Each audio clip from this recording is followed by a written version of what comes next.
Nobody expected a local school board meeting to go viral until one book just completely exploded the internet. Yeah, it really did. Welcome to Starscope.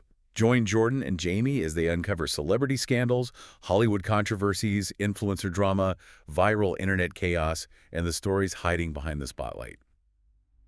Today, we are taking a deep dive into the source material behind Genderqueer, a memoir, Our Mission, to show you how a quiet indie graphic novel sparked a massive global debate. Right. So to really understand this, we have to go back to September 2021. Okay. There was this Fairfax County School Board meeting, and a parent named Stacy Langton stepped up to the podium. She brought these really large posters of explicit illustrations, and she actually started reading a highly sexual text message that was depicted in the book. Wait, right in the middle of the meeting? Exactly. I mean, it was so graphic, they actually cut her microphone mid-presentation. Oh, wow. But, here is what I am trying to wrap my head around. If you cut the mic, you are obviously trying to shut the situation down, right? So how did silencing her actually amplify the controversy overnight? Well, because the local board lost control of the narrative the exact second it was recorded, uncensored footage of that exact exchange was captured and just immediately uploaded to social media. So it went straight to the internet. Yeah, and it went wildly viral. It was essentially political arbitrage, like taking a hyper-local dispute from a quiet school board and instantly trading it on the national attention market, where the outrage value was just infinitely higher. That makes total sense for the viral spread. But if this book was so viscerally shocking to that parent, the logical question is, how did a relatively small indie comic even bypass local community vetting to end up on that high school shelf in the first place? That is the central mystery for a lot of people watching this unfold. But the reason it was there reveals an even bigger twist, and it comes down to how modern libraries actually function. Let's look at the book itself then. It came out in 2019, written by Maya Kobabe, exploring the author's non-binary identity and specifically using the pronouns e, em, and er, right? Yes, and it won highly prestigious honors, including the Alex Award and the Stonewall Book Award. Okay, so that matters because... Well, here is the mechanism people miss. Most local librarians just do not have time to read every single book. They rely on bundled purchasing systems dictated by national award lists. So when Genderqueer won those awards, it was essentially put on an automatic conveyor belt into high schools nationwide.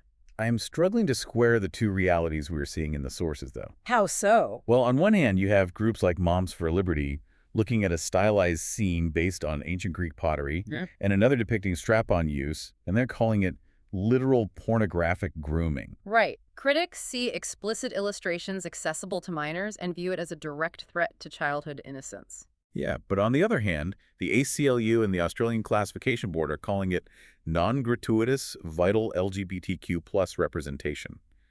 How are they looking at the exact same pages and seeing two entirely different books? It comes down to a fundamental clash over who decides what is appropriate for teenagers.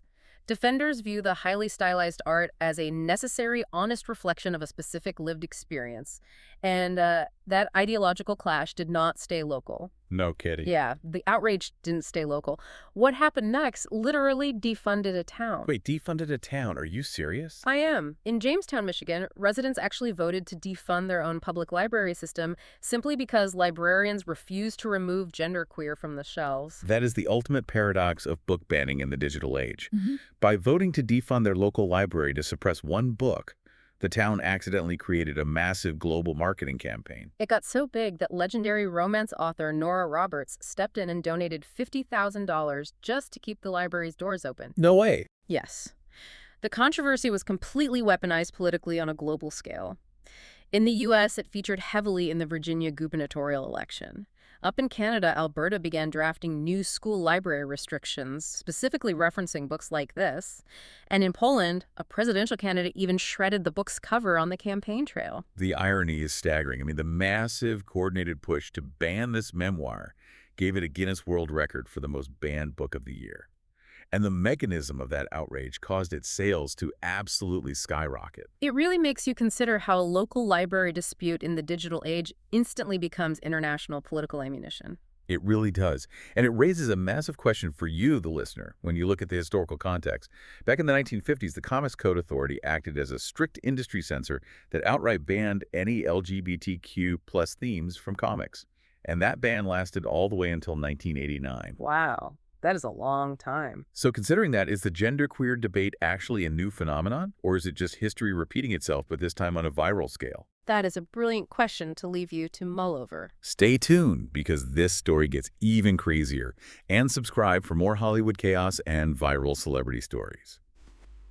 You've been listening to Starscope, where Jordan and Jamie uncover the story shaping Hollywood, celebrity culture, and the internet's biggest viral moments. Thanks for listening, and don't forget to subscribe for more entertainment stories that keep the stars shining.